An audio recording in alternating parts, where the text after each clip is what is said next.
Hello and welcome back to the Double M Radio Gamescast. As always, I am your host Ryan, and I'm joined today by my lovely duo of co-hosts, Brett Hello. and Alex. Hi, I lost half of my hair voluntarily. Yep. I like that you added the voluntarily, just to make sure people know. We've Yes. unfortunately lost Wyatt to the ether. You can see him. He's here in spirit on the whiteboard. Him and his double-fisted mason jars. I hope he's happy with our representation. Watching from the beyond. This is episode number 69. We were going to make jokes about that, but we unfortunately can't because scheduling got messed up. So therefore that will be later on. We're just going to pretend that episode 71 is episode 69. That'll be It's not going to be too Yes. good. It's going to be a nice episode. Yeah, it'll gonna be be a wholesome episode now. Whereas if it was on this one, I'm sure it would be filled with innuendo the entire time. Which would, Yeah. depending You on know your what they definition of say. fun. You know what they say? 71 is the new 69. Yep. I don't like. I think they say. I'm sure they say that somewhere. All right. I So hope they don't. instead of talking about romance like we were going to, we're going to be talking about how we pick the games that we play and what it takes for us to notice a game and want to play it and buy it and do the things that people in companies need us to do in order to survive. So we're going to talk about all that jazz as well as the number of major news things that have popped up in the past week. Oh boy. Which is a lot. It's going to be a big one, folks. Yeah, it's gonna be a big one. It's gonna be a doozy for a little while. So we're gonna go ahead and get the Activision Blizzard stuff out of the way first, Yeah. because and not keep on it for too long. we don't want to taint the rest of the episode with this awful situation. Smog. No. Yeah, the cloud of smog that is Activision Blizzard. Basically, what happened for people who are not in the know is that the state of California has been doing a 2-year investigation into Activision Blizzard for workplace harassment reports, specifically targeting female workers, and they're now suing Activision Blizzard, and there's a ton of details in this document of just truly horrific things that have been happening over the past, 20 years. Like, this is not stuff that's recent. Well, it is recent, some of it, but it's not like this is ongoing. something... Yeah, this is an ongoing problem that's been happening for the past, 20 years, which is awful to hear about. And the thing that, blows me away about this is I'm going to talk about, the one big story that people have been passing around to show how bad this is. Yeah. Fair warning, we are going to talk very briefly about self-harm and suicide, just to get it out of the way. So if you are hesitant about that, skip forward 10 minutes and we'll be done with this. Probably 5. It's not going to be that long. But the major story that's been parroted around from this report, which is more graphic in the actual report, but you can go read if you want to know exactly how bad the situation is, and a number of other situations as well.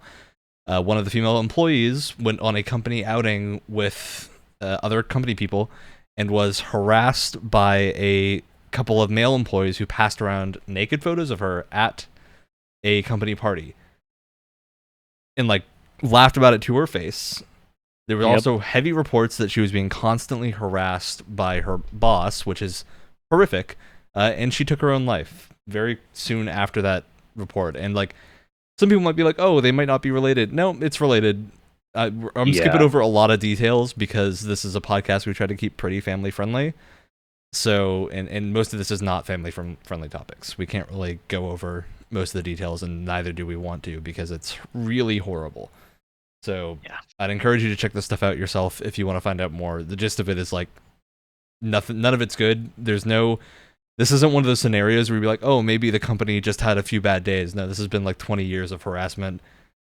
And it's also a situation where this isn't a disgruntled employee or someone who was formerly employed and fired for some reason coming after it. It is the state of California after a 2-year investigation. This is a very different situation than we've seen before. And it's a lot more credible. Yeah. It's worth pointing out too that this, from what I've read at least, this isn't a 2-year investigation. Oh, we think something's up, let's investigate. This is a 2-year investigation after hey, you're doing not so good things. Can you stop? And then Activision Blizzard went, yeah, okay. And then they just didn't. Yep. Over and over again. So the state of California had to investigate them. If things were fixed, then the investigation itself wouldn't have had to happen. But it's only it's only gotten worse when you see how like the higher ups too are like defending themselves and just not caring at all. It's really pathetic, and I like not obviously I feel more bad for the female devs and the women workers that are like actually at the brunt of this, but I feel really bad for people in the smaller companies like Vicarious who just got like sucked in, and they've had like they didn't have a part of this, but now they're all of a sudden part of something really bad that they did not deserve to be in at all because they weren't a part of any of the allegations. So I know a lot of people that have had to be part of like pretty big extensive talks and stuff, and a lot of I know a couple people whose bosses were like more chill, just like giving people days off to just like think on it and not get stressed out about it, because it's got to suck to be in a workplace like that when you didn't do anything. Yeah, it's a really, really horrible situation. And I think the big like example of how obvious this is there's been some apologies, quote unquote apologies made by Chris Metzer and I forget the name of the other dude, but another higher up at Blizzard who have since left the company. They haven't been at Blizzard for a few years, I believe.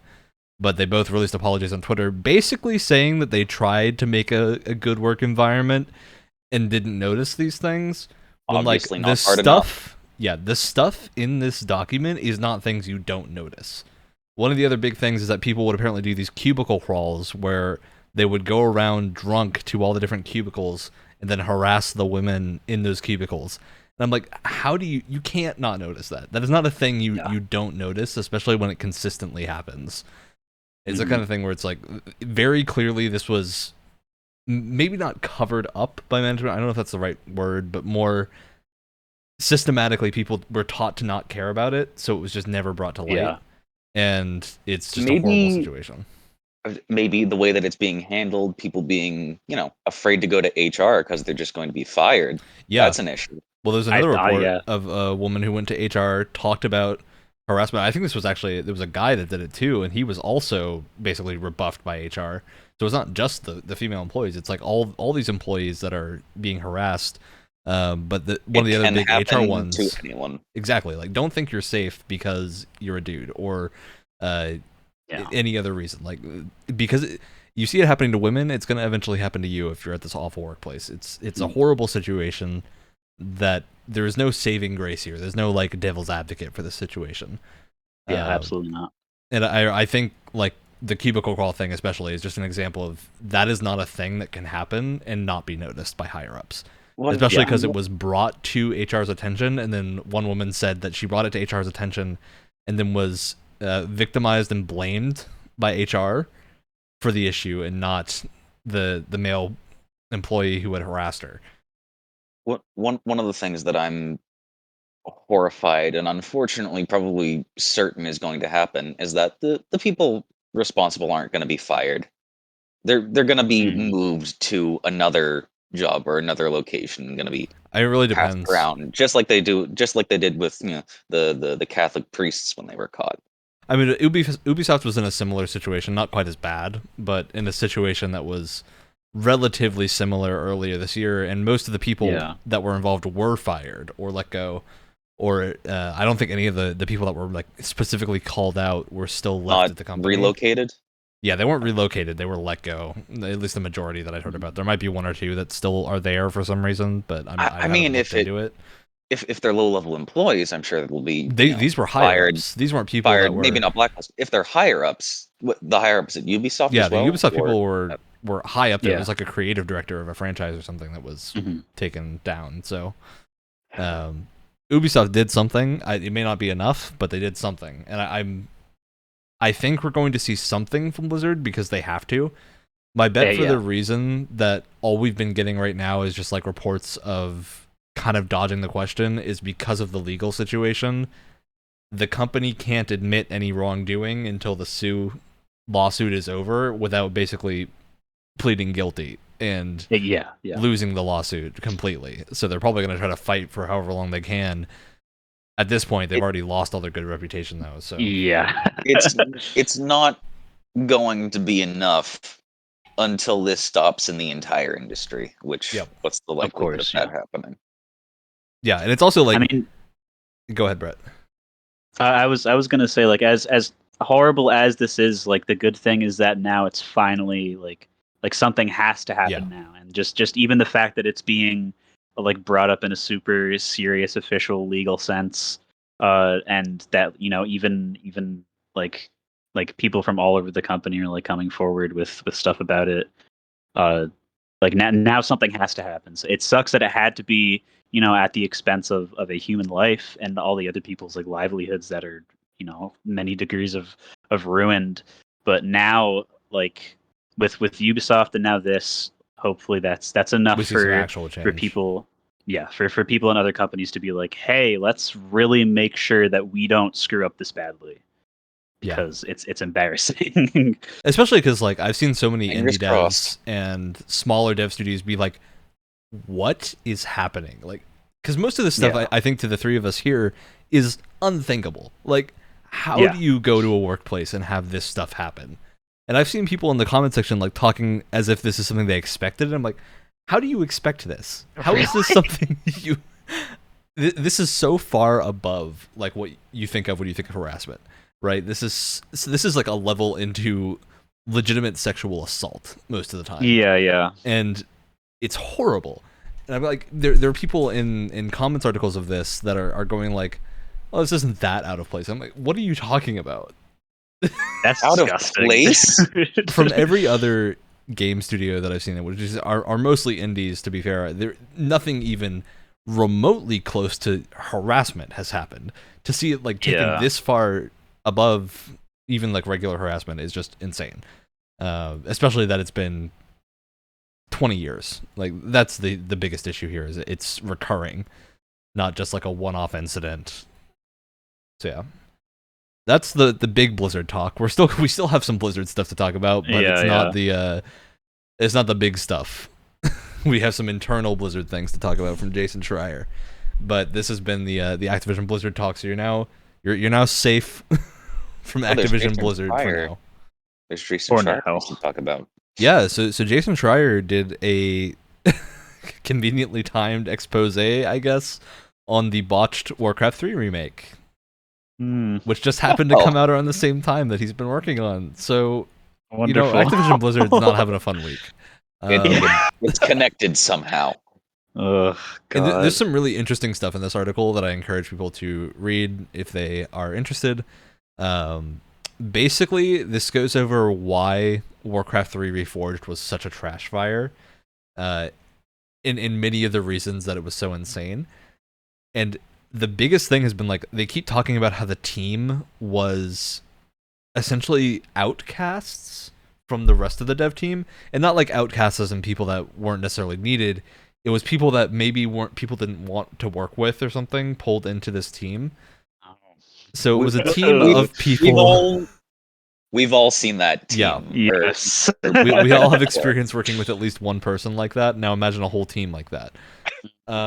That was the Warcraft 3 Reforged team, at least part of it. And they also apparently, like, many times were talking about how they were confident they would not be able to get as much stuff as they wanted on the release day.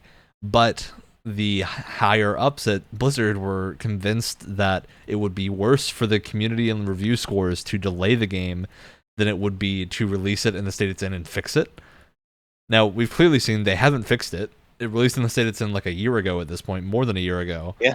Horribly. It reviewed horribly, and of course the worst part, they took down the original Warcraft 3, so you can no longer play the original game, which was better. So, a whole slew of bad around this, and I think it's very clear that like it did not... They wanted to save goodwill by releasing it earlier, was kind of their statement, and I'm like, that is such a backwards way of looking at this. So dumb. Real critical big brain decision making there. The big part about this is that no one can review the game if it's not out yet. So if you delay it, then you don't get the bad reviews when it comes out and is theoretically fixed. Yeah, because I don't know if I've read. Correct me if I'm wrong. I don't know if I've read or watched a review where the reviewer has been, "Oh, the game took too long to come out, so I'm going to dog it some points for that." I don't think anyone said that before.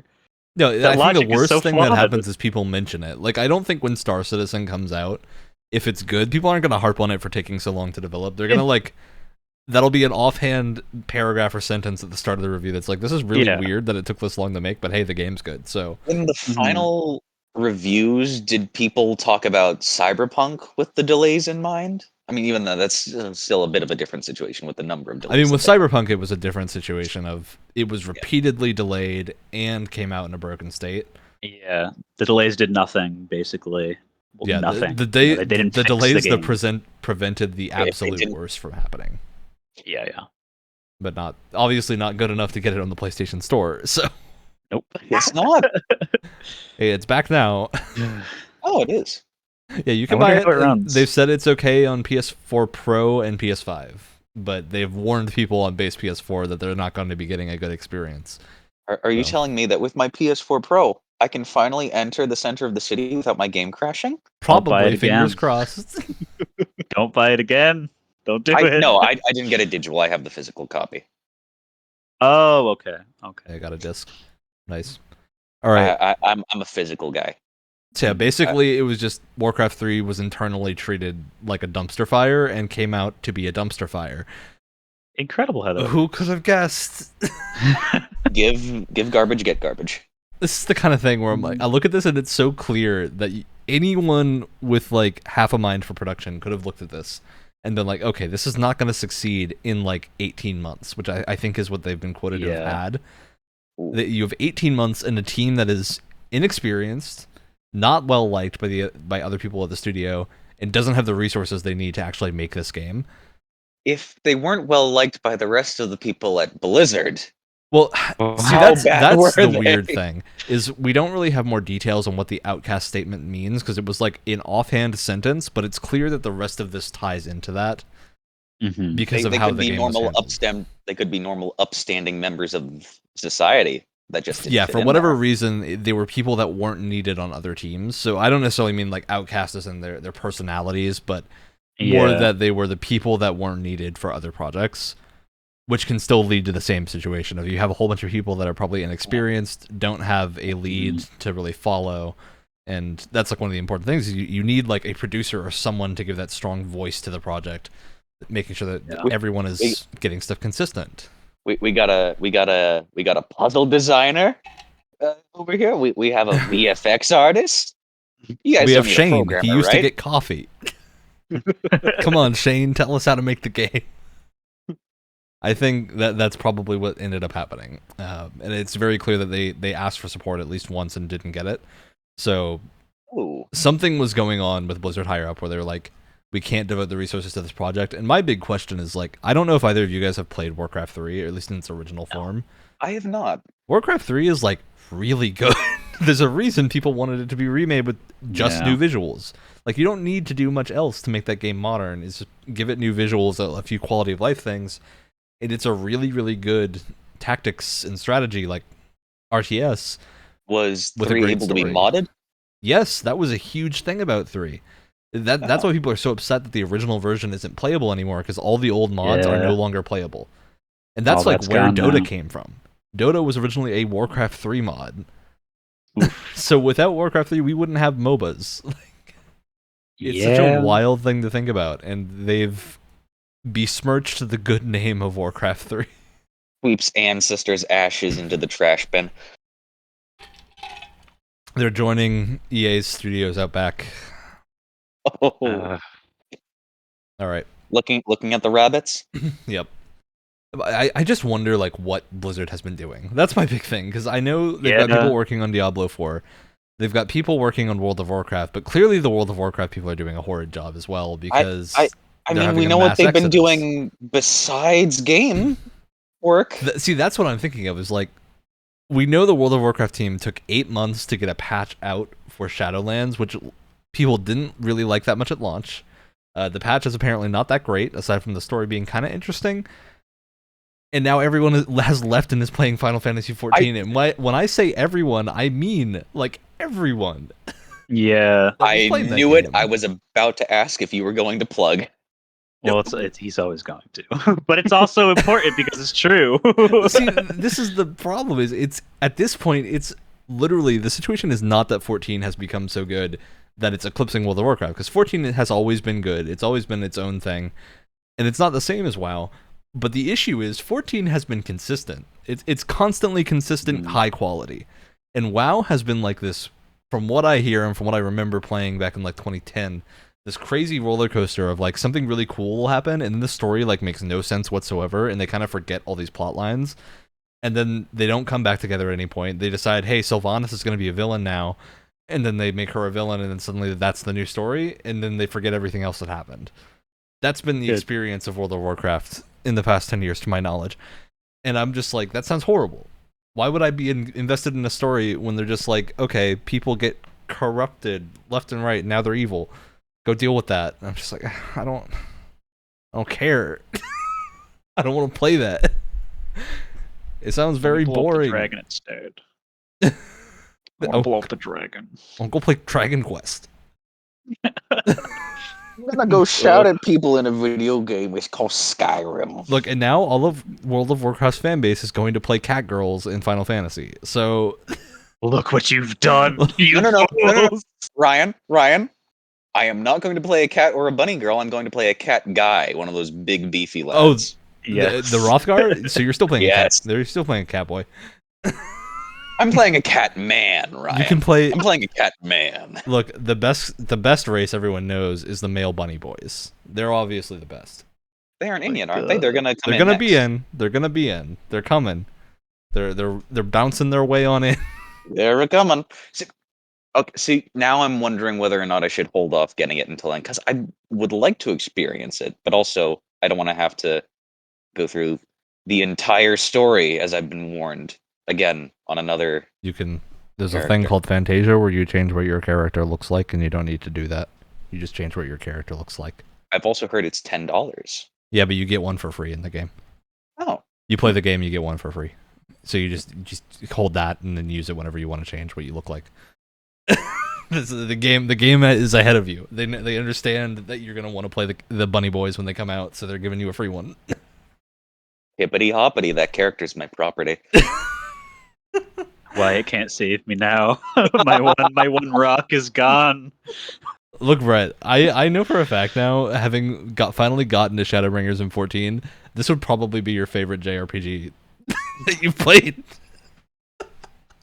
You say that, but I'm never gonna find out. I know you're not, which is gonna be great, because I just want you to have the realization in 20 years, you're going to look at like some retrospective on Final Fantasy 14 in like the relevance of the entire Final Fantasy franchise. And people are going to be Final calling Fantasy 14 is still going to be going in 10 years. Look, it will probably, but I want to see someone make a retrospective and be like, look, this is systematically why this is better than every other Final Fantasy game, and they wouldn't be wrong. That's the thing. You can go point by point with Final Fantasy 14 and give little points for why it's better than almost every other Final Fantasy game. Them's fighting words against 6.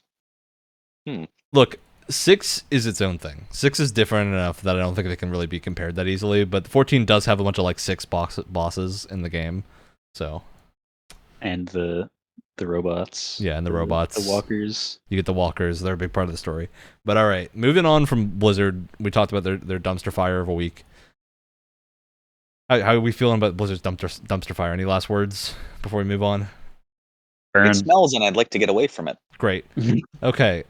So, speaking of things that weren't burning rubber. Speaking of burning rubber, not quite a dumpster fire, but still a little bit smelly. EA Play happened this past week.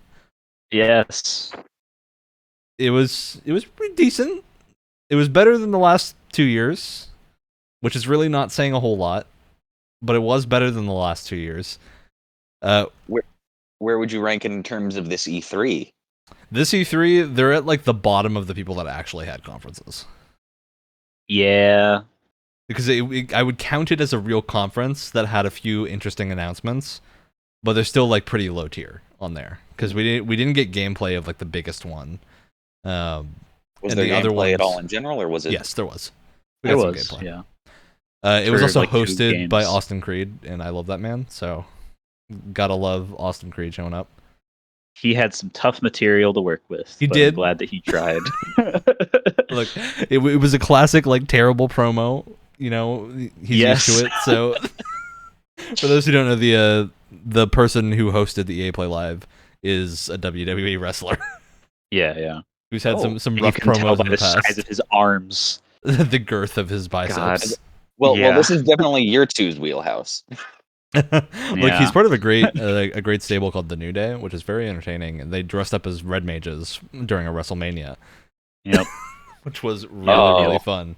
They came out with a chocobo cart, and it was amazing. So Based. gotta give them props for that. But yeah, he did good with what he was given. Yeah. There was clearly some bits where it wasn't amazing. Okay, so I'm going to talk about the stuff that I think is interesting. We'll probably talk about Battlefield towards the end of this discussion because there's a few things about that.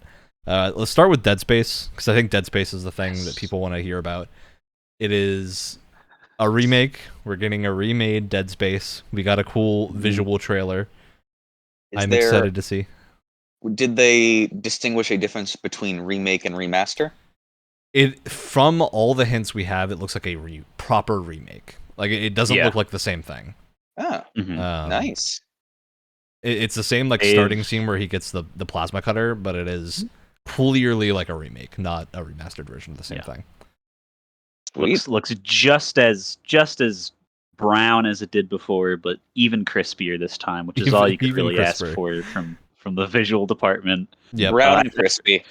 Somewhere they said that it would be even gorier and with like extra emissions and stuff or something in the story. So it's in some way they're adding new content, I guess. But I don't know how you're gonna get more gory than having footage of actual like butchering of a pig carcass in the loading screen. Like I don't know how you can get more gory than that, but I guess they found a way. And they're gonna see now. We're gonna be going Dynasty Warriors on some pig carcasses in the loading screen.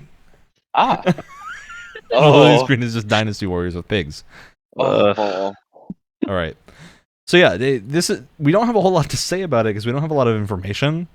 Yeah. They did play coy, and people kind of guessed Dead Space before the show. As sort of, I don't think it was ever an actual leak, but it was heavily rumored that based on all the things they had said were not going to be there, we knew it wasn't Star Wars, it wasn't most of their other major franchises that they'd said weren't going to be there. So it was just process of elimination at some point. Like what's left is mostly new IPs and Dead Space, unless they're going to bring back like the Saboteur or something. But you know what? Maybe they will. What's it gonna be? What's it gonna be? Slowly shuffles in front of a big whiteboard that says Dead Space. Dead Space. Yeah, so we got a Dead Space remake. It's pretty cool. I don't have a whole lot to say about it because I don't know. My thoughts on this are kind of weird because I think Dead Space is one of those games that doesn't really need a remake. I'd look forward to once again still only using the plasma cutter. I'm more excited to see what this remake is from a gameplay standpoint and if they're changing anything. Because I think Please don't change the UI. Yeah, I don't think they will. I think they're smart enough to not do that. I hope so. Yeah, I hope so. Look, judging by this past week, we can't put a lot of faith in many AAA people right now. Hopefully it comes out good. My biggest concern about this is that it's going to just get guttered again, and they're just going to take it out back and pop Dead Space in the trash bin one more time after this comes out. Because I think this has to be them gauging interest for like a proper sequel of some kind.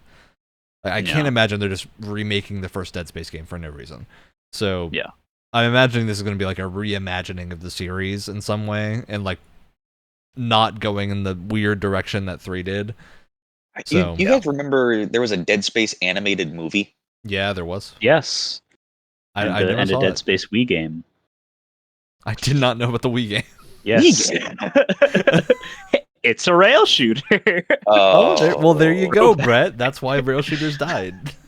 Yes, because Dead Space killed them. Apparently, it's a really good one. But on the remake thing, my biggest worry is like that first game did so much for just like cementing like just the legacy of the creativity of the Dead Space team and what they could possibly do with like just not the biggest budget and just kind of like you're gonna release a horror game, but everyone else is making cover shooters right now. Why are you doing this? You're stupid. And it ended up being like one of the most Smash hit. memorable games. Yeah. Like I don't know. Can you just do the hallway sequence where Isaac's being pulled back by the big tentacle again and just call that we did it?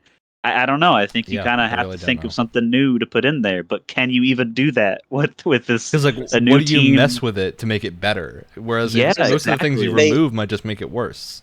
They managed. Yeah. They said cut content, which I don't know if it's just going to be director's cut or if they're going to take everything from the cutting room floor, including. This is questionable. It's going in anyway. Mm.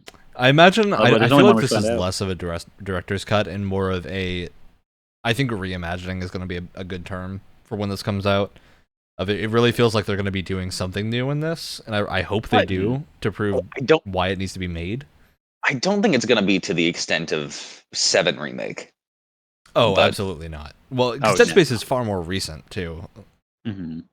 The game still stands on its own 2 feet, so when you're remaking it, you have to do something different, right? You can't just make it Yeah. again because people can go play the old game. Is there Mhm. precedent, or is there a good example of how this can be handled? I mean, we have Demon Yes, Souls. actually.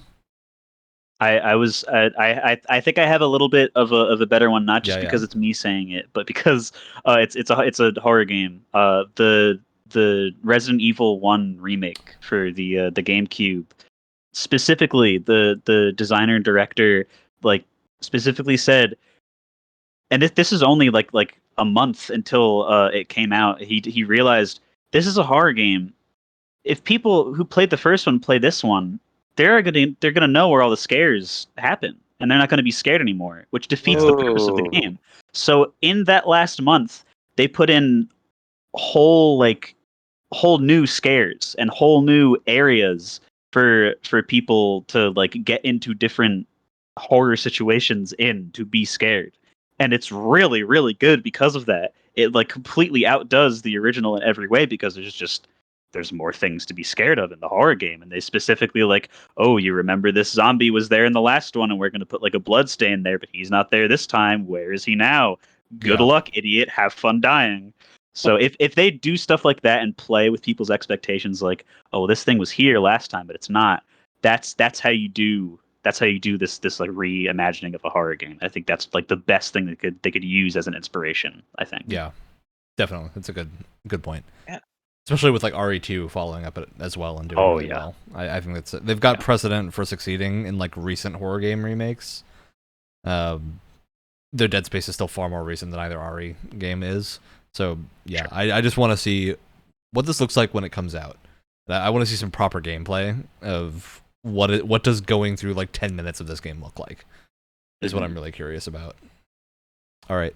So moving on from Dead Space, we have look, there's a couple of minor things at EA Play, unless either of you two want to talk about them.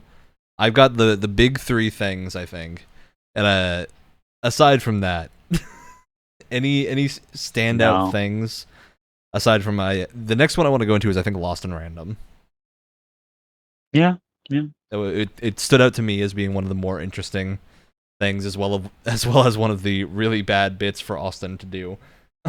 Yeah. On this show, they That's had what I remember. the host kind of go back and forth with the narrator of the game, and it was really awkward because it went on too long. He did try really hard.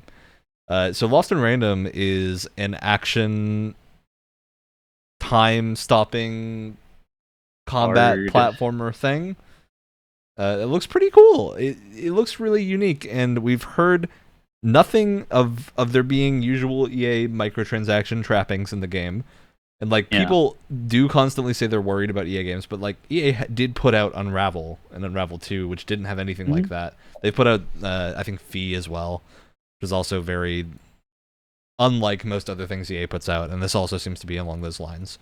And it has like deck building elements, but it's real time with like actual combat, and you like roll a die to do things. It looks really cool.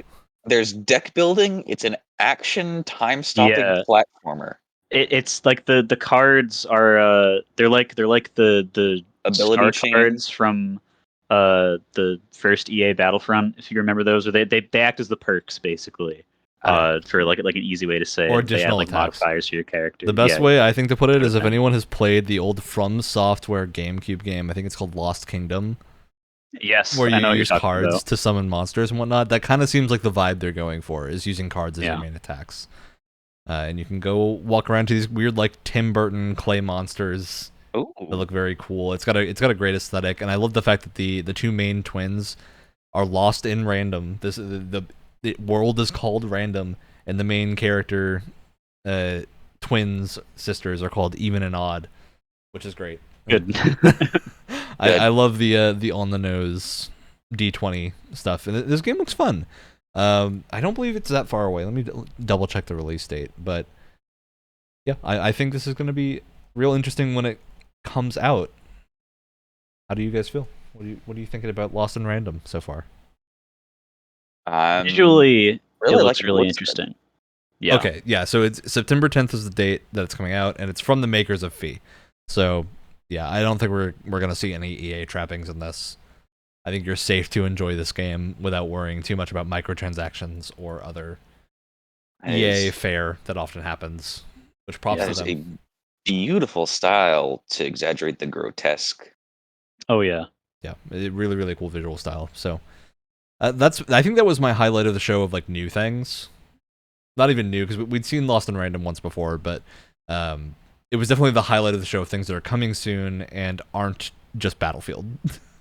Yeah, it's not the same like type of game like almost every other game that wasn't FIFA or this was some variety of shooter. Yeah. So it's nice to see something that's like really it you have to use more than one word to describe it, which is it means it's more complex than the bare minimum. Yeah, we have to say time stopping dice action platformer instead of something normal because that we can't describe it normally unless we say Also, it's Lost Kingdom. It seems Yeah. like it's a good. I maybe not starts the right word, but it's a really good step in diversifying their portfolio. Yeah. Mhm. I also think this probably has a little bit more mass appeal than some of their other attempts. I think this is gonna have when people see like the creature design and the dice rolling nature of this. I think a lot of people are gonna have some nostalgia for either Tim Burton movies, Nightmare Before Christmas. Maybe they're into dice games. They play role playing games like some of us do. So I think there's a lot here that will grab people that may not normally play a game like this and get them to try it, which I hope means it will succeed. All right. Moving on from Lost in Random, I do want to give a shout out to Skate. Because Skate was not there. Yes. They released a trailer, I think last week, that they basically showed a bunch of the developers talking about how fun it is to make the game and mocap footage, but didn't show the game. So that game is still early in development. Yeah. They called it the seems "We're like working on it" trailer. They said it's a At least ways they're out. having fun with it. Yeah, I would say it's a very hopeful trailer. That it looks like this. I want to look back at this trailer in like 3 years and be like, "Hey, this game's gonna be great when it comes out in like 2 months," assuming it actually makes a decent timeline. So I do want to see what that actually looks like. We got the Battlefield 2042 portal. Yes. So this is something something I think Brett and I are pretty into. Yes. This is probably the coolest thing that it used to be Dice LA, so I'm still gonna call them Dice, but it's a different team now. I'm not sure what their new name is. But it's Dice LA. They just changed their name and added some new things. Ripple Effect Studios is their new name. There we go. Yeah. But like it's literally like you expect, you get mad at a dev team at a company, just be like, no apology could possibly make me feel better. You guys screwed up and I hate you for it and I'll hate you forever. This is like the coolest apology you could ever get for a fan of the Battlefield series, because it's literally just Forge and custom games from Halo, but with just they're gonna add the entirety of the Battlefield like back games that have been released before to it. And so specifically the ones that people love. Like yes. they called out Battlefield 3, Bad Company 2, and 1942, which are all great games. So and these are like some older ones too, but the maps that they showed look really good and new, which is awesome. And the what is it, like 40 plus guns, 40 plus vehicles, and 30 plus gadgets on release, and they're going to keep adding more, which is just insanity. Someday, Ryan, we will be able to stomp on World War II Nazis with the mechs from 2142, and it will just be normal. I cannot wait. It might be on release day too. Like I could see myself putting that together as soon as the tools come out. Is this the proper way to treat your audience? Is this the Battlefield developers finally realizing what people like about Battlefield? It's it really, because for a while it's like, okay, they mentioned that they've shed the campaign, the story mode completely by this point, and so it's like, okay, on the one hand, people just play Battlefield for the multiplayer at this point, the modern ones especially. Like that's mostly because the stories have sucked. I do want to call that. They never had they haven't had a really memorable one in at least a really long time where people be like, oh, I gotta get another one of those. I think Bad Company 2 was the last one. It was like the last really interesting story. Yeah. So it's like, how do you, this is going to be a $70 game on PS5. How do you justify that if it's multiplayer only? Well, apparently you just make the multiplayer the coolest thing ever, and that sounds fine to me. That sounds like full price worthy to me. If it's good, it still has to be good. I will not buy it if people say that it sucks like 5 did this time. But man, it has a lot of stuff going for it now that I did not think that it would. I'm excited. It's at least 50% of the way there with. Oh, that's a lot of content. One thing I do love is they've said there's going to be maps from the old games that will support the new 128 player count. Yes. So I want to see some chaos on Bad Company 2 maps. I feel like that'd be so much fun. I can't wait to pick this up. It definitely looks like there's going to be a lot here.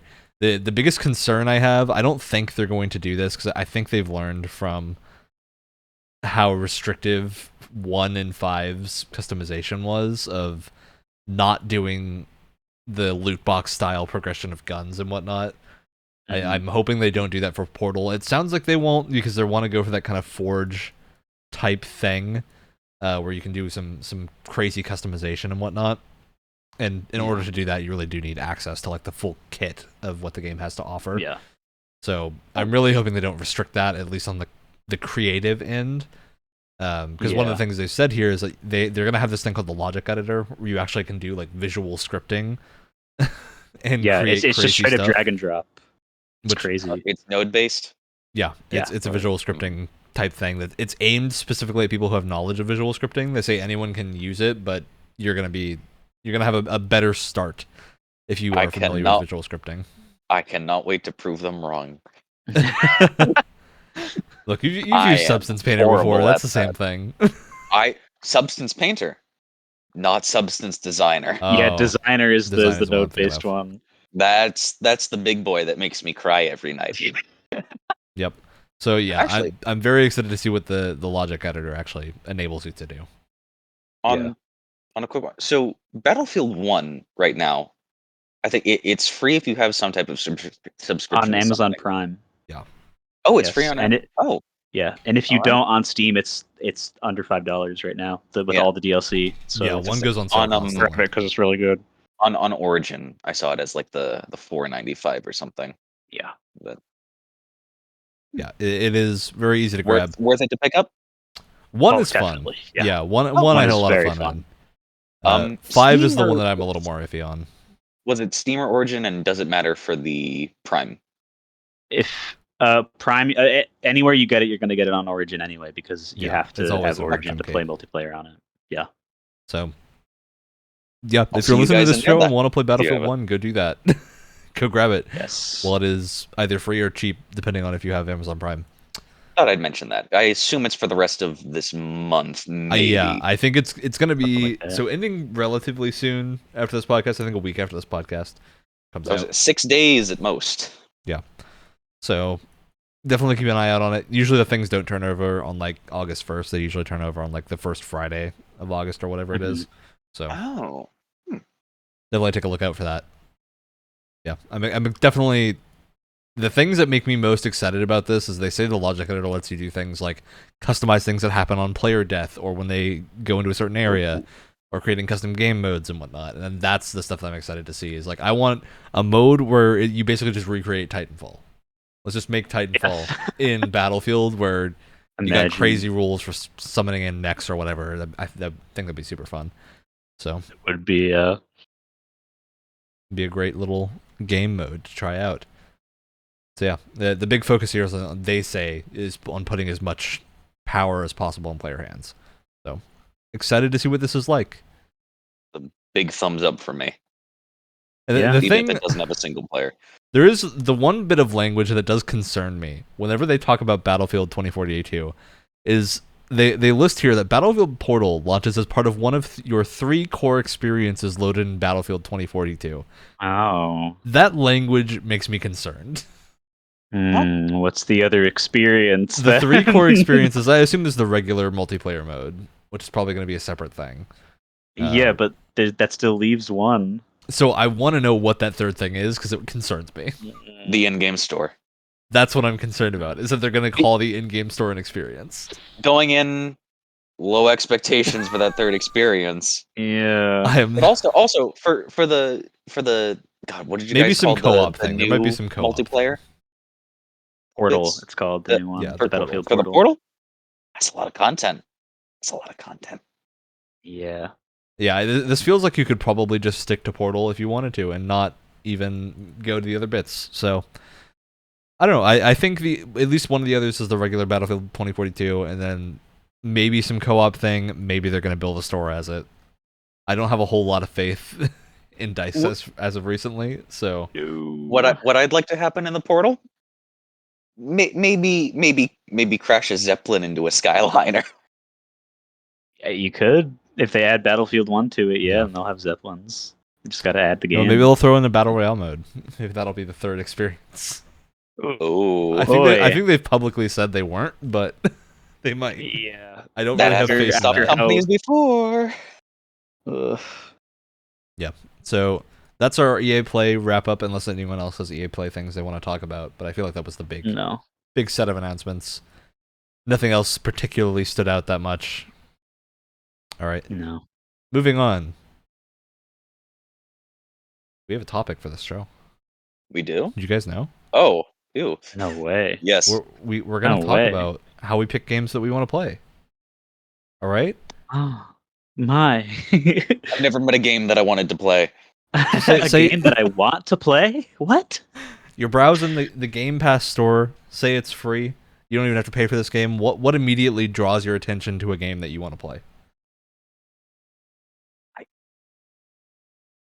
So immediately saying that it is free is not a 100% get you. Well, assume you've got, that's- like, for this question, assume you've got Game Pass or Twitch Prime, whatever thing you have that gives you free access to games, or free, quote unquote free, where you're paying a sub fee or whatever, and you play normally, say you normally play Halo on your Game Pass subscription, but you see a little indie game. What draws your eye to it that makes you want to install that game?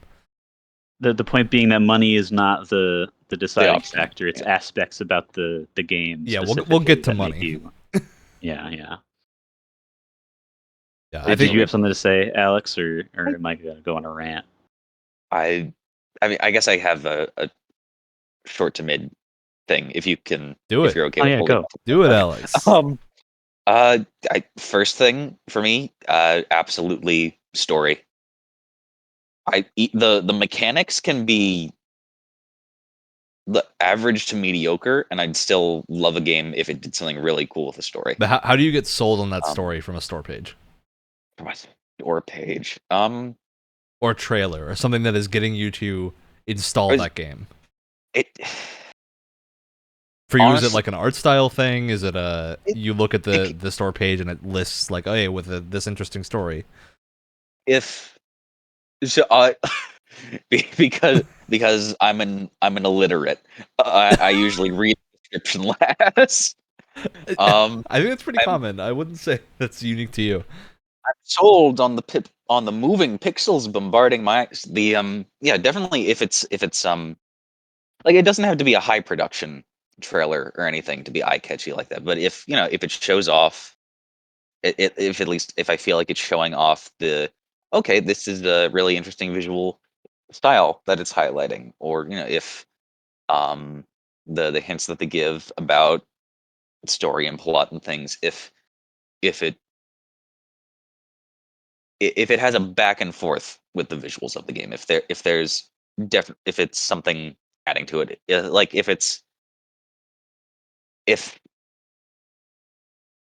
there's a specific art style for a game, like you're gonna have hyper realism and realistic things for shooters. If I'm a claymation character in a third person shooter game You're interested. with a semi-auto rifle, I'm absolutely going to be wondering, What's why the am I justification doing this? here? Why am I here? So it's also maybe not completely explaining what they're doing with it, but leaving some mystery there that I would love to uncover. Mm-hmm. So I think Yeah. definitely presentation of story and visuals is. Look, for me, one big thing that when I'm looking at the Xbox Game Pass page and debating what game to install is when I see a game with the title Project Wingman on the Xbox Game Pass page, I install it because conveniently Project Wingman came to Xbox Game Pass today for PC. Really? Yep. Wow. I opened it up Oh just my to God. clarify some things, and I saw that there, and I was like, Ooh. yeah, that's a win. So Oh, I can yell at so many more people to play that now. It's incredible. Oh my God. only what on a PC day. because it's not on consoles yet, but I so wish I could without getting motion sick. yeah, Yeah, it's an I don't incredible blame game. you. Motion sickness is one legitimate reason not to play You, that game. Though. you guys have hyped it up so much. I'm good. feeling legitimate FOMO. Like, I it's want to great. drive through a space tunnel. Hey, it's a good week for playing games too, because Crimson Sky's High Road to Revenge is also available Awesome. on the cloud. And Game it's Pass. It's an even better week for playing games because First Flight from Ace Combat 5 was played during the opening ceremony of the Olympics in Japan, True. and I am not joking. Yep. They also played a Final Fantasy overture, so Yeah, Oh, it was all a the music was really from fun video bit. games. It was incredible. good stuff. Yeah. All right, Brett. You said you had a rant prepared. I rant because I just wanted that was the word I could think of in the span of time that my brain gave me to just tell Alex to go first. But I like all through your life as a kid or whatever is like, oh, don't judge a book by its cover or whatever. And the more that I think about it, that really only works for books, because especially for like comic books or movies or games, if you look at most of the time, what's inside is gonna at least look a little bit like the cover and not like the words that are on the page of a book that you have to imagine yourself that might look like the cover in your brain. And my point being is that I will I do this dance very often where I'll just like browse through Steam when I'm bored. I'm just like, oh, what's this game that's no one's heard of that I really want to just like give a shot?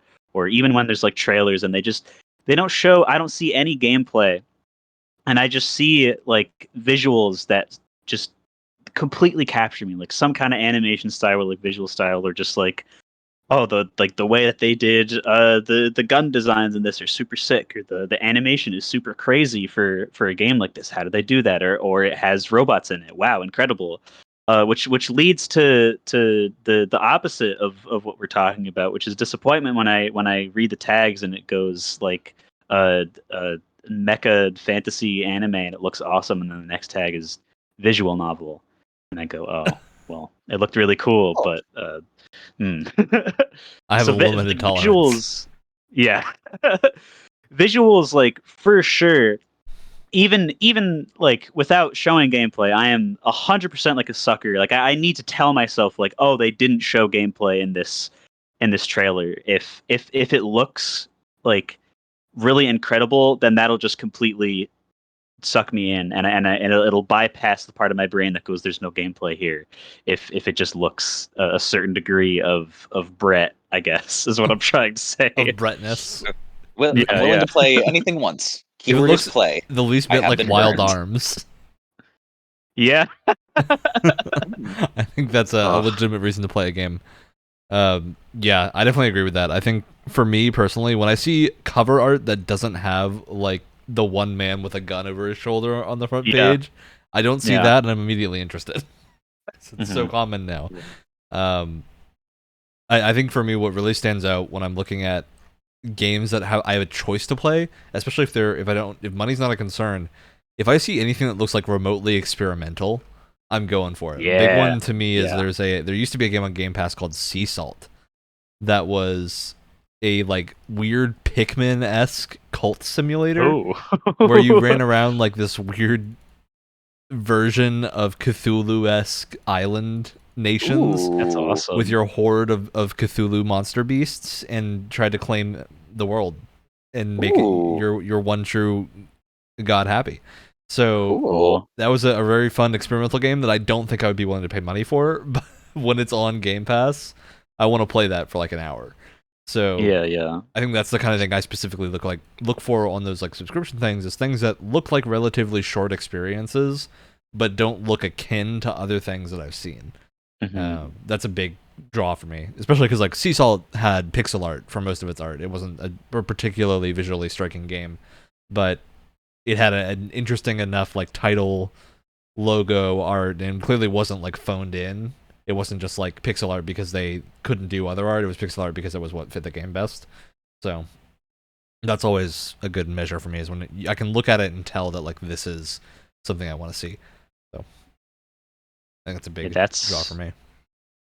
That's pretty much just like indie games in a nutshell for me. Is that a lot of them are cheaper, shorter experiences, but are like super experimental. Like anything that they lack in like length or depth or whatever, like they make up for at least some of them in like what they try to do with how many just like disgusting looking filters they just bludgeon the screen with, and it ends up looking awesome on the other side, Yeah. or something weird with gameplay like I don't know if you guys have seen this game came out recently. It's called Cruelty I was Squad. just about to mention it, Brett. That's like exactly Yeah. what you're describing.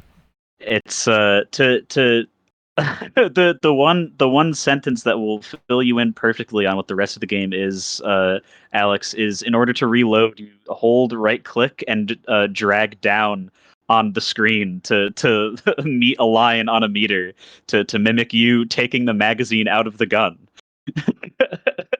It's like Oh, I've seen someone play this before. Yeah, you have a grappling Oh, hook that is your no. intestines. yes. Oh, Very wild. the filters. It's so gross looking. All the textures are just like horrid, but Oh my it's god. like I wouldn't feel confident paying full price for that, nor would any AAA developer ever in their right mind feel confident to make and release a Producing game something that like looks that. like that. I Yeah. said I'd play anything once. I don't think you could with this one. It's that kind of experimental that I will not even watch someone play. Yeah. But That game crosses a is line for also me. really good because it totally embraces the absurdity of what it's doing. And Yeah. that's like that much you can see, you know, you hear from like a YouTube video or something, and you look at it on the store page or whatever, and you go, yeah, I understand. Okay, if I am the person that would play this game, I'm sucked in. I'm going to play this game now because it's just wildly insane in its presentation. Yeah, definitely. I do think there is one other major scenario in which I will look at a game, go, huh, and then immediately want to play it, which has only happened a couple of times, but most recently it's been a little game called 5D Chess with Multiverse Time Travel. Oh god. And it's when a game, Oh, you look at a no. game and you see the store page logo and it looks not that good. Like, look up the 5D Chess Well, that's wrong. logo right now. It's just like a Yep. couple PNGs and like default font 5D Chess in big letters. It doesn't look that interesting, but that game is so good. It's such a unique experience where you have the Terminator, the T-500 maneuver. I love 5D chess because you have to think in such a unique way to play that game, where like there is a way in 5D chess, if you don't do the exact right move at the start, you can almost checkmate an opponent in 2 turns no matter what color you are when you're playing. If they my make God. this one wrong move, you can checkmate them in a different timeline, and then you win the game. And there's nothing you can do. It forces your brain to evolve somehow past a human level. Because that's the thing. For- As soon for as you no realize amount how of to time. prevent that, it's super easy to prevent. Because you just need to comprehend that your knights, they travel in timelines going this way, and then they go down. So they go to the right and then down a timeline in the spot that they should be in that timeline. So you just need to comprehend the course. timelines. See, I have a whiteboard, all right. So you've got your chessboard Where's here. the thread and the Your thumbtacks? chessboard here, right, and then your knight can go like that to the chessboard down here. But then you need to figure out what space they're going to be at in the chessboard. It's incredible. It's euphoric to a point where you cannot describe it. And it's also so incomprehensible where if you play a multiplayer match of the game like I did and you just lose randomly and not know what happened. You're not going to be mad about it. It's not a game you can get mad at. You can't get mad at the game, but you play it and you go, what is happening? The entire time, and then like you start to comprehend little bits of it, and then occasionally something makes sense, and then you realize you don't even understand like the smallest percentile of this game. You don't understand yet. You just figured out one thing. Might I add, for the best experience, play this game in a sensory deprivation chamber. Oh my God. You would go insane. You would are just actually go living. insane. Yeah, Jeez. so I think games like that are super cool, where you find this weird game that's super cheap and has this very rough-looking art style, and then you play it, and it just unlocks a new side of your brain. You're using brain cells that you didn't know existed. 4 parallel universes ahead of you. I can do 1,000 calculations a second, and they're all wrong. Look, you got to be able to play chess on like 4 different timelines at once, minimum. That's not even accounting for the fact that you could get up to like 8 timelines. But you see these rules about you can't create too many timelines, because if you have too many timelines, you've destroyed the multiverse. So therefore, you can't play chess anymore. So Yes. it's wild. Is there? From what I remember of it, there's not a meter to show you how many timelines you've created. No, it's more that the more timelines you create, the more positions there are for your pieces to be checkmated by the enemy. And if you create too many timelines where you're a move behind, essentially, and you move your pieces to other timelines, you might be left with like just your king in one timeline because your other pieces have been moved to other timelines. So now your enemy, if they can get a piece to that timeline at that point in time, they can checkmate you in that timeline, and then you've lost because, well, you've been checkmated in the timeline. You fool. But you see, Well, the thing I still don't understand is there's also other rules where sometimes you need to checkmate multiple people at multiple times in different timelines to make sure the end point is checkmated, so it can't create a new timeline. Terminator Genesis, everyone. I was doing Terminator Genesis, Looper. This is going to be what Multiverse of Madness looks like when it comes out. Marvel fans, Oh, be ready for this. You heard it here first, folks. If you want to know the story of Multiverse of Madness, just go play 5D chess with multiverse time travel. It will spoil everything for you. Spider-Man: No Way Home, but with a rook. Yep. That game is incredible, and it's unlocked brain cells I didn't know I had. So I think that's the other type of game I specifically will seek out, games that have like this crazy concept that have like overwhelmingly positive reviews on Steam and are just insane. Like, you look at the title and you think this game's gonna be stupid, and then you play it and you're like, this game is stupid, but I love it. That's what I really look for. So, all right, who else wants to bring up something? Say now we're looking. You're gonna go buy a game. You walk into your local game store. Think pre-COVID times when you could do such a thing and walk into your local game store. Look around. You see a game on the shelf. You read the back box. What's convincing you to buy that game? I'm trying to remember what the back of the box of the game looks like. I was going to say once again, it's probably the snapshots of gameplay that freeze frame image of Nathan Drake holding on to the back of a truck on his grappling hook.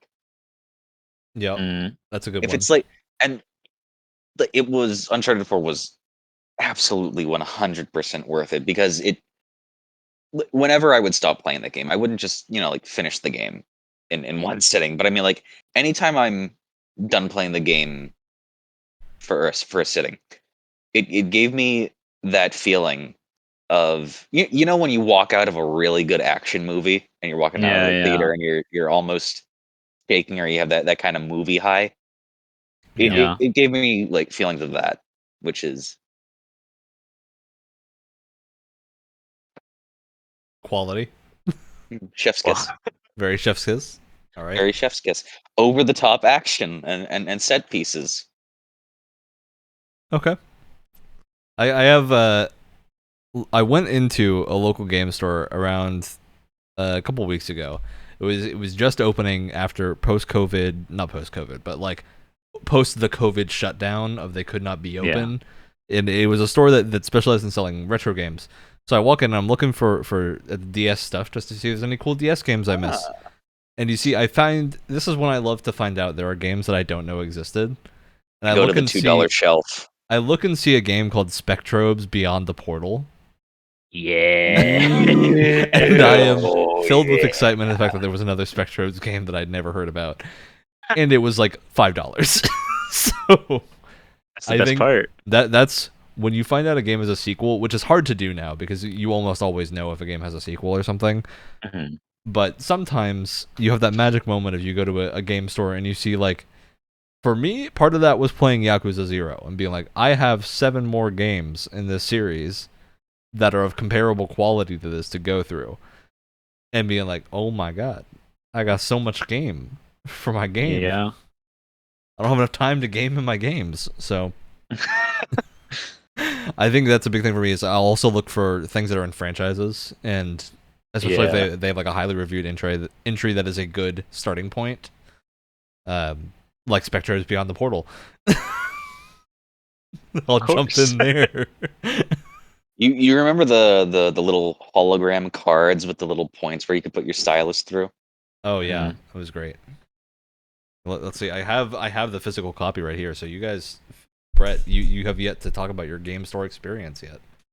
Oh, my game store experience. I think I'm gonna coattail off the kind of franchise thing, but instead of seeking out the good entry point, like I have this thing where I'll like with Final Fantasy, I watched like so many videos on YouTube just like where's the best place for a newcomer to start? Which one should I play for my first one? What do all the people who've played all the games think?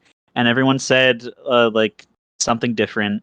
And so I decided that I didn't care, and just on a whim, I started with 3, which who cares?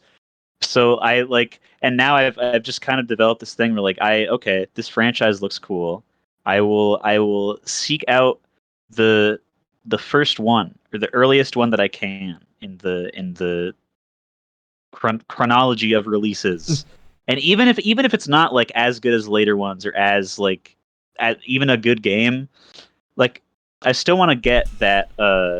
I still, as someone who's missed a lot from like only owning like a Wii and an Xbox very very late into his childhood. Like I missed a lot of games that other people have played during their childhood, and so I want to at least get the same feeling of progression from like, oh my god, this third game developed so much off of that first game, and I get to see that because I tried the first one, even though it might not be the best, and then the ones after that, and I get the same feeling of progression that the devs did a better job.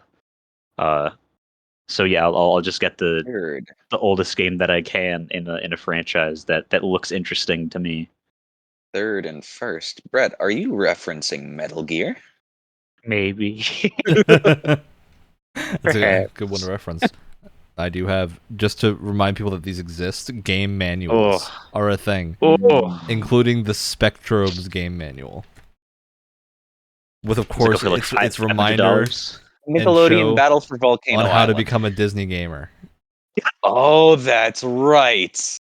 I forgot about this, but the copy of the game that I got came with like the full box and everything. It has all the goodies inside. The Spectrobes Beyond the Portal copy for $5.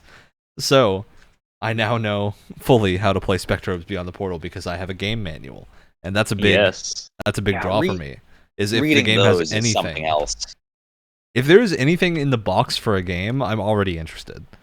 That's why I still Nowadays, get it's physical so hard to copies. Like what I was talking about with Cyberpunk and stuff like that. It's the things inside. Yeah.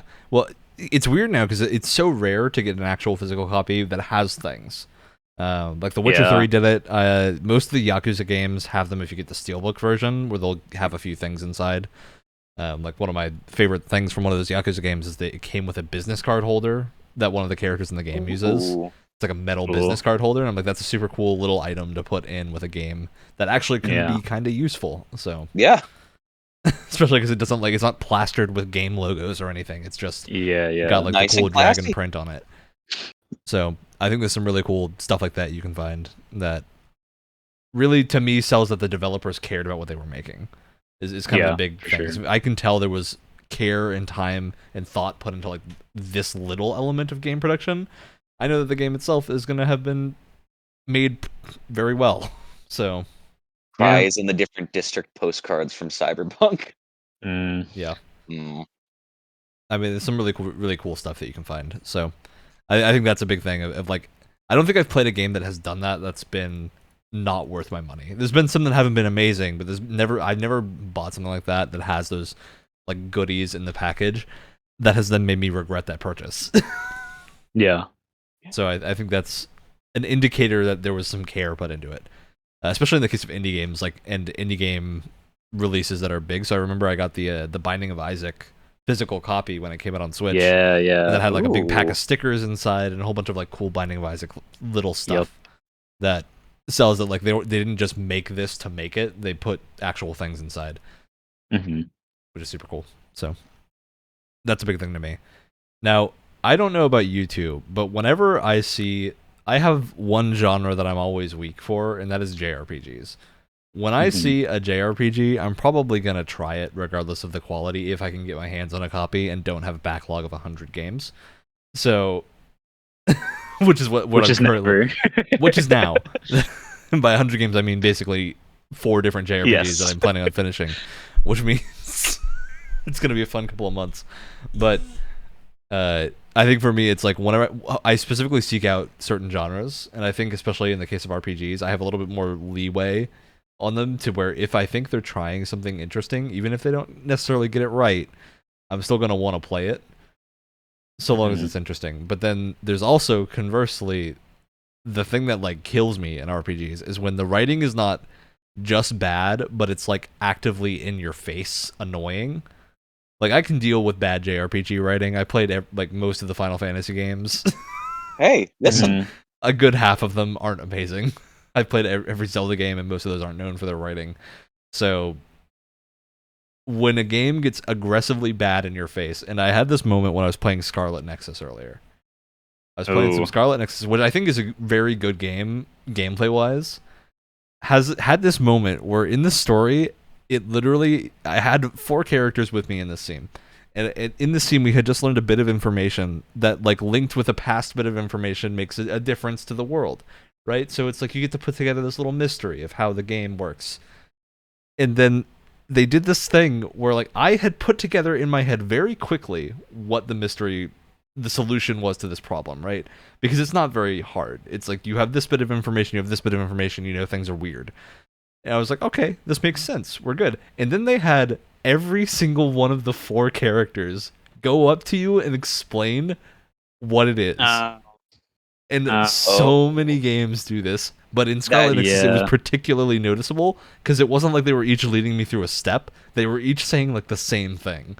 The whole thing. That seems arguably worse than, I guess, seeing a simple solution to a puzzle that the game devs didn't think of. And then having you go through this entirely wonky series of, you mean I have to turn this pillar 32 degrees clockwise? And then do this and this and this? See, I understand it in those situations when a puzzle is like so obtuse, is specifically designed to be obtuse and the side character is supposed to know how to guide you through it. I mean, there's that, and then there's when I've already solved the case in an Ace Attorney game. Exactly. Like, that's the situation I'm talking about. Is I have figured out the information. I'm okay with one character giving me the like answer in case I'm dumb or in case I'm like on an off day and cannot put the pieces of information together in my head. I'm okay with like one character being like, that means this thing is different, right? But then when they go around your group of like 5 to 7 characters and each of them comes up to you and says essentially the same thing in just different phrases in order to give them some screen time. It was I remember legitimately like putting my controller down and doing this and going like, what is happening? Because I thought I was having like a stroke or something. Because it was the same, like it was almost the same sentence from 4 or 5 different characters in a row. And it's also during one of those moments where like, we need to leave right now because the temple's closing or whatever. Oh, and like we're under a time limit, and everyone's standing around and they're going like, hey, did you know this means that thing that we found earlier is different? And I'm like, yes, I figured that out. Why you can't speed up the text speed and the door is closing behind you. God. It was the most infuriating thing I think I've ever had happen, where I legitimately had to put the controller down and go, what is happening? And then it let me go back and do some boss fights, and I was like, okay, now I'm having fun again. But that was bonkers. It was the kind of thing where like, if that had happened in the first hour of the game and I had it on Steam, I probably would have refunded it because it was so egregious. I was livid. And there are like tons of JRPGs that do that exact same thing that are not as good as Scarlet Nexus that will immediately make me drop them. Where like I think Caligula Effect was one of those that I tried a little bit of and it was just like, this is not good. It's got some interesting ideas, but then writing here is so like teenager-esque and substandard to the point where it's just like, I can't do this. Game maker. It's like the person writing it can't comprehend that the people reading this thing will have like a brain cell. That's what gets me is when the writing of the game assumes that the viewer is stupid. Because I don't think there's anyone playing video games that is dumb enough that you need to do that, right? It's You say that someone's gonna complain, but then the people that complain like. They're probably the person that wouldn't enjoy that game. Yeah, they're the people that would quit that game anyway. It's games journalist. Mr. Playing Cuphead man who can't get through the tutorial. Yep. So yeah, that's a big thing to me specifically, especially with JRPGs, is when I'm playing a game and like it stops to then explain to me something I've already figured out, but then keeps re-explaining it. Mm-hmm. Which is, Final Fantasy games have done it occasionally, but usually they only do have one character do it, so it's not too bad. Yeah. But there are so many like low budget JRPGs that do that exact thing, where like they pad the screen time by having characters do that same thing every single time you do something, which is horrendous. Oh, wait. What do you think the work week hours are of the people who have to review JRPGs for? Oh God! Whoever had to review Persona 5 has to have had simultaneously a great time because it's a really good game, and also a horrible time because my God, it's like 100 hours long. So yeah, jeez.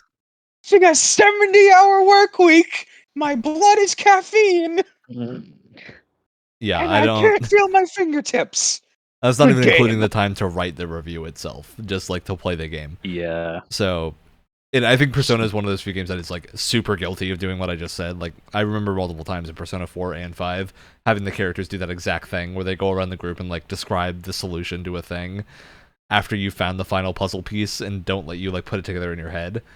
But generally they get done with it pretty quickly and don't do it for everything. Whereas like in Scarlet Nexus it was this thing where like super obvious in my face, and it was like the 3rd or 4th time they had done this. But this time it was just I had more characters with me, so they all had something to say. They all had to get their little 30 seconds of screen time to tell me that I was a dum-dum and needed to put the piece of puzzle together. And you and your 20 party members are going to be spending the next hour and a half here. I don't understand what's going on. I don't get who thought this was good, but... You know what this means, right? Yes, I do. I'm going to explain it to you anyway. See, that's why I'm like, just give me an option that's like, I get it. Just give me an argument that says, yeah. I understand what we just did. You do not need to tell me what just happened. Because then in case I do forget it or something, there's the option there to listen to all of that. But I don't want it most of the time. I don't need it most of the time. So I think that most people that have played RPGs have had that moment where they've been like, the game is now explaining to me a very basic thing about stuff I just encountered. Yep. And it feels the need to go through like step by step exactly what to do. And that is like, it got me bad in Scarlet Nexus. It was, oof. It was the only time I've had that happen where I legitimately had a moment where I just had to put the controller down and like laugh for a minute that it was doing this while it was going by because of what was happening. So how about you? How about you two? What are some genres that get you going when you see a new game release in them? It used to be like shooters for me, but I've grown so far past that because so much of it is the same now. But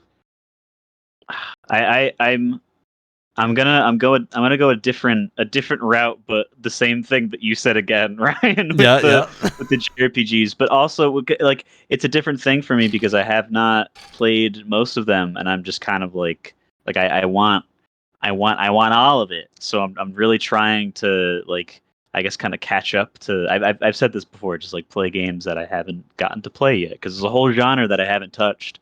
But specifically, uh, what I've kind of centered around being like the real spicy cream of the crop, like perfect era is like that PS1 era is just so good, and I'm so far from even playing all the things from it that I still have so much material left, and I'm just taking my time because I don't want to get through it yet. I want there to be I want there to be enough games that I could still, play before I'm done with them all. Because really, like, as soon as I see anything that even like, oh, this that looks like this reminds me of Xenogears. Oh my god, I want to play that right now. And so many of them also, like, from that area and games that are inspired from that era have what I like to see in storytelling, which is like it's the '90s Japan thing of like, let's just rip some pages out of the Old Testament and just see, like, what this guy was name was cool. Let's just make him a character now.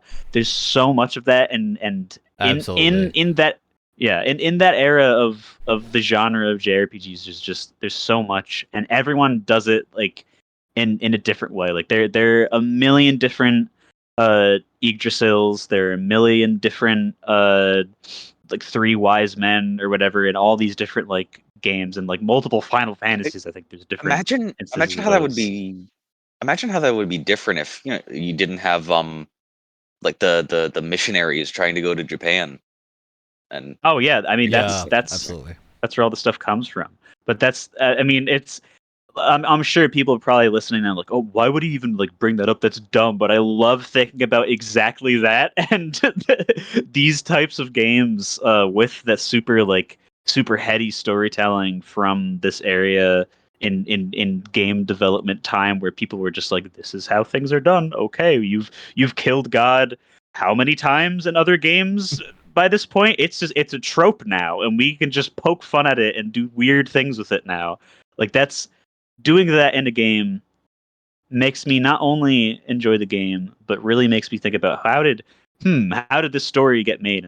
Then I get sucked in deeper, and then I watch like 3-hour videos on what certain symbolism means in Xenogears, and it's like a 50 episode series, and they're all 3 hours long, and I would not have watched any of that otherwise if I didn't, if I wasn't tipped off of that game first, which I guess, like, that's, the direction I'm going in is less than a, oh, this game looks sick, and more of the, oh, this people have told me that this game is literally something exactly that I would like, that has all the weird things in it, and it's that this stuff is mostly, it's it's the not used Bible, but anymore. you kill everyone.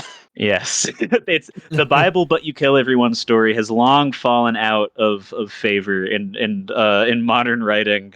and that's just kind of a 90s thing that's kind of fallen by the Hey, Brett, wayside. Would it help if I don't know about that. We do have the guy whose mission in life it is to kill chaos now. We do coming have up. there's a little game by the name of Final Fantasy XIV Online. I don't know if you've heard about its critically acclaimed free trial, including the award-winning expansion Heaven's Ward up to level 60. One of the expansions, you are fighting characters called Sin Eaters. All the people are referred to as sinners.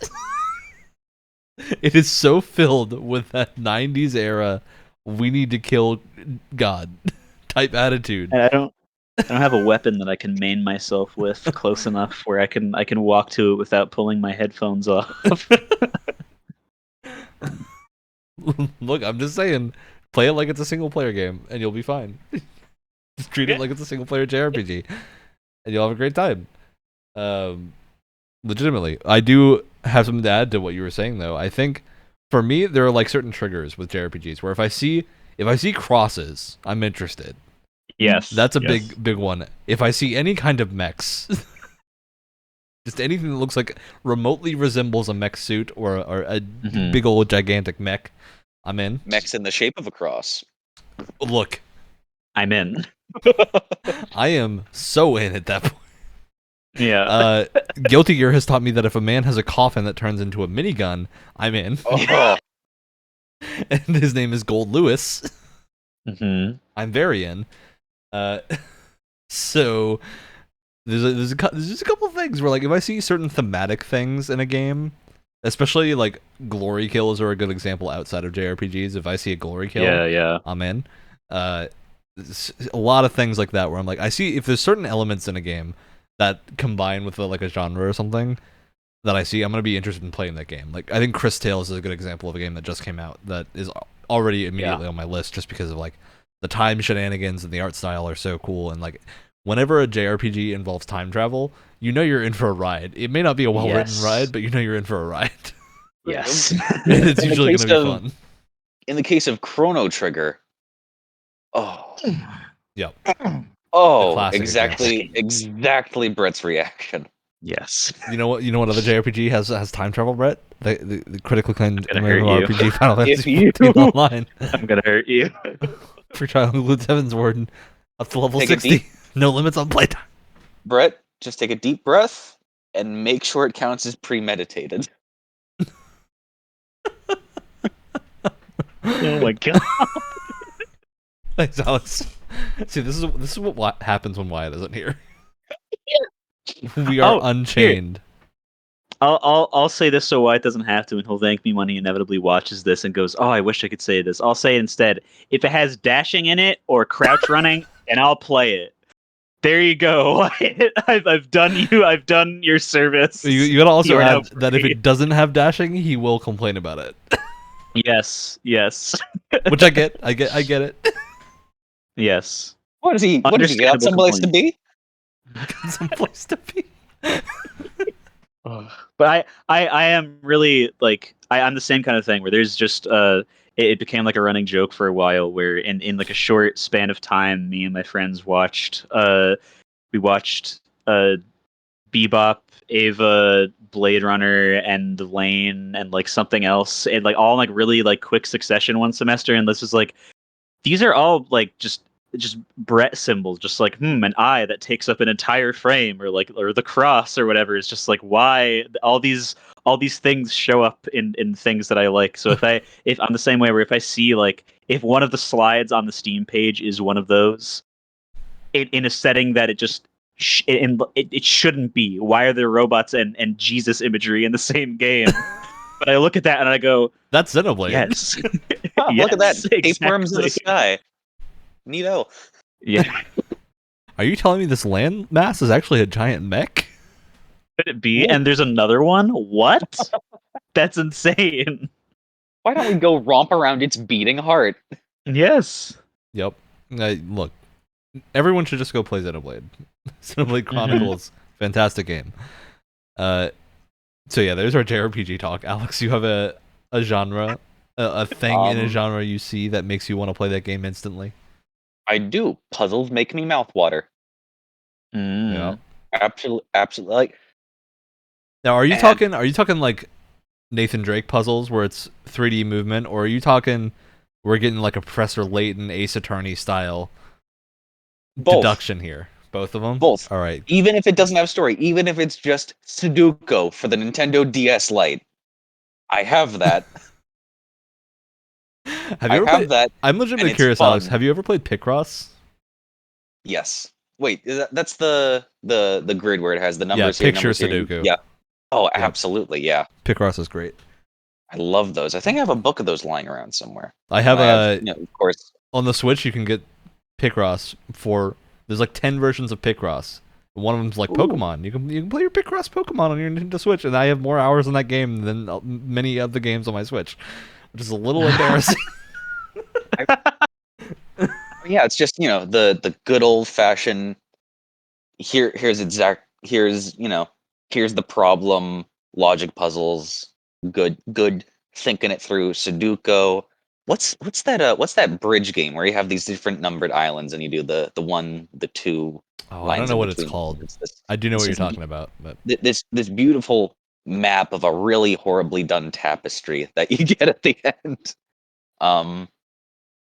Feel like island bridges or something like that. Pick cross.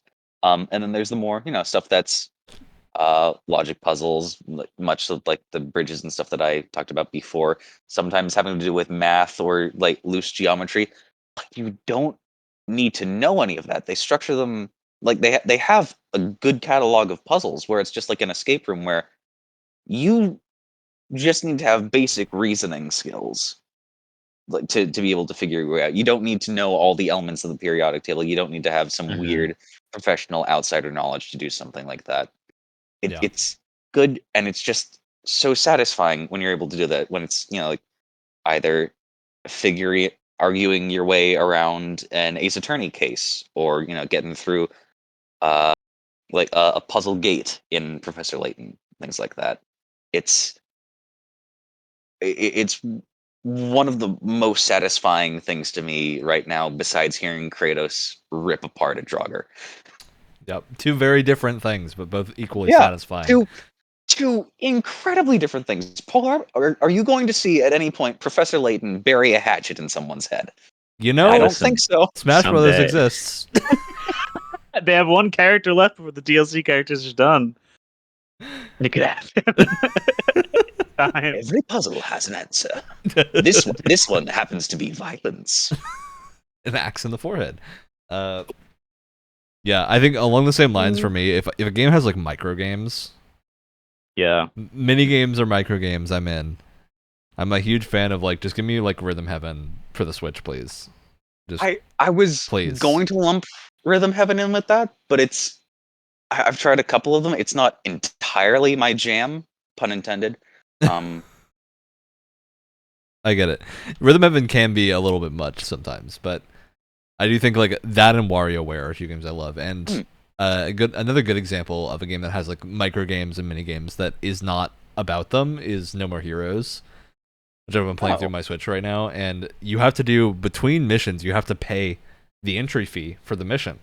And by doing that, you go do stuff like mow lawns or collect coconuts to give to the man at the stall so that you can go pay the entry fee to play the next mission. It's capitalism at its finest. And I love the variety of wild mini games that game will have you do. Of like suddenly you just need to go mow this like strip of land on the highway because guess what? You need money and you're broke. So Do you have to play Frogger with the cars while you're mowing it? oh, of course.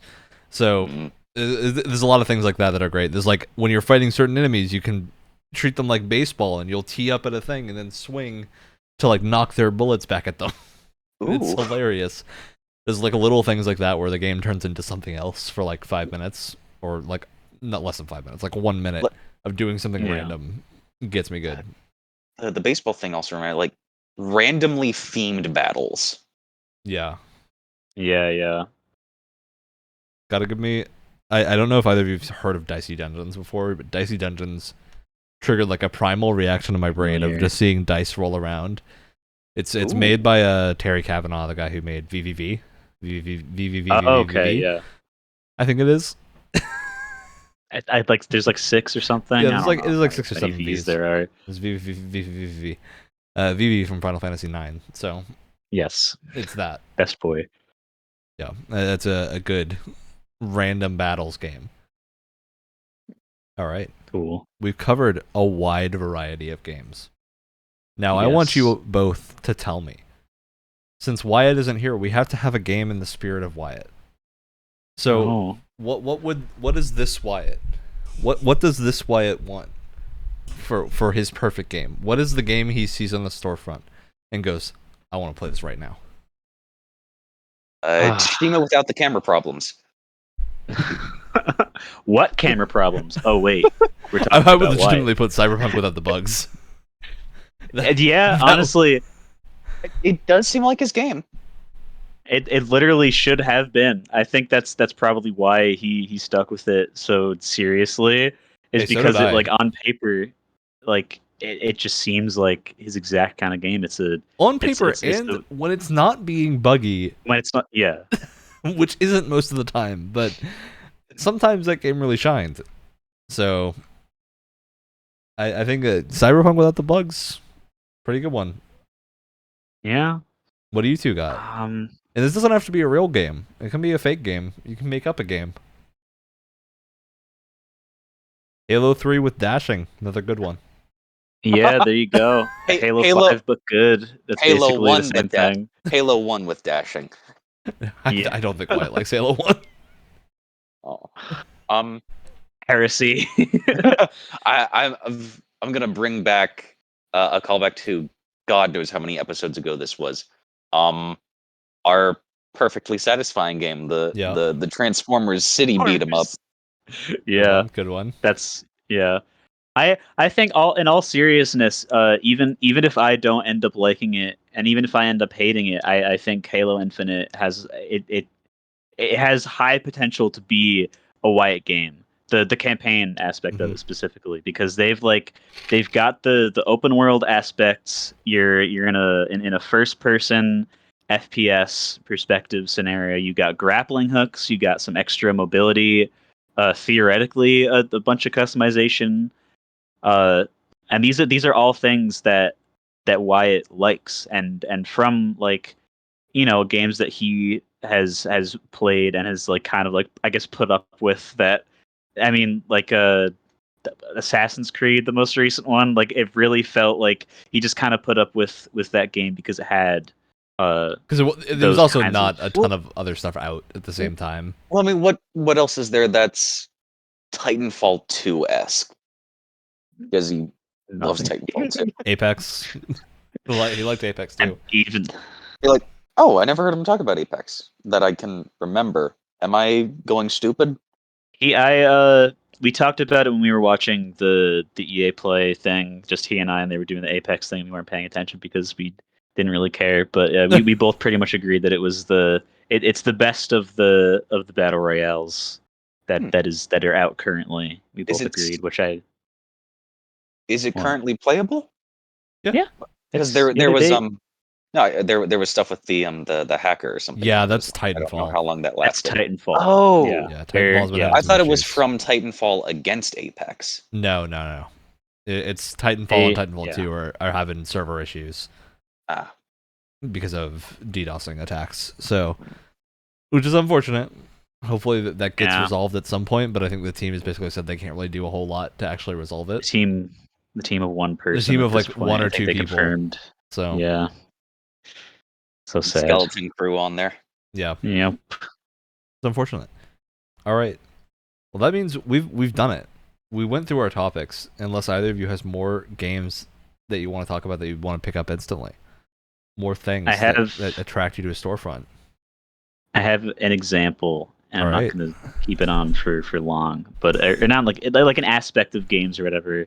A lot of times I'll do the thing where in the YouTube recommendations I'll go, oh, that album cover looks really cool. I wonder what the music sounds like, and then I'll click on it, and then I play the game that it's from, 5 years later, and it actually turns out that the game was good too, and that's what happened with Nier, which is probably one of if not the best gaming soundtracks ever.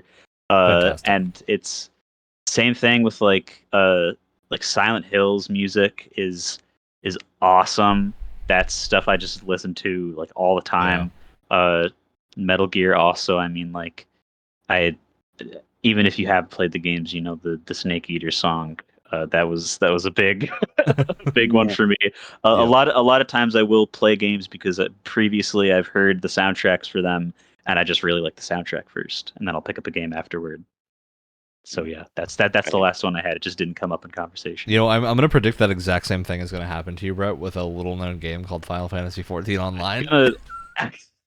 Ladies and about- gentlemen, I'm if about- I'm not here next episode, expect the worst. I'm about to cry, legitimately. I say that half as a joke, but I do think legitimately, I think you're gonna play that game at some point. Where like in it, I predict in like 8 to 20 months is the time period. You're gonna be sitting down watching your wrestling. You're gonna watch AEW, and then someone in the crowd is gonna hold up a sign that says Final Fantasy XIV Online still exists, and you're gonna go, "I need to play that game." Ryan, what are you You're planning? gonna play the free trial, and then you're gonna listen to the music and realize it's the best soundtrack for anything out there, and it includes the Nier soundtrack, Brett. It includes the Nier soundtrack. I've listened to it already. It's so good. It is. It's really It'll be good. after you play Nier Automata, you're gonna wonder what's the rest of the story, and then you're gonna realize in order to get there, you need to play all the way through Final Fantasy XIV to the raids. To get to the Nier raids, and then I That gotta are play the canonical. mobile game. And then I got to play the inevitable karaoke game that's going to come out. That's And watch canon the stage because play. Of course it is. Yes, yes. Can't forget the stage play. Probably a second stage play coming soon. Ryan, and the what are match you 3. planning? I've just look. I've gotten to Shadowbringers, and I've had the realization that like 14's not just a good MMO; it's just a good game. I believe you. And there's a distinction I believe there. you. But Brett has been talking about his journey with JRPGs, you see, and 14 has done a thing where like every expansion kind of represents a different era of JRPGs in this weird That's way, cool. except all of them are more coherent than the games they're like representing. Because there's for some reason they have planned things out in 14 that are happening now that they planned like 8 to 10 years ago. There's like a thing that they put in right after the game launched that only just now got brought up again and answered. I'm like, how did they plan that far ahead? It's the kind of thing where like everything is coming together and making sense, which never happens in JRPGs. That like never happens. There is never no unanswered threads. There's always stuff that like gets forgotten and left on the sideline. And it's been very liberating to play a game that doesn't tend to do that. Yeah, because now they don't have to worry about the there's not enough space on the goddamn disc problem. Yep. We can have like 500 quests. Yep. We can do it. We have the technology. All right. With that said, Alex, any last thoughts on your attractive nature to games? The magnetic pull to what games grab you?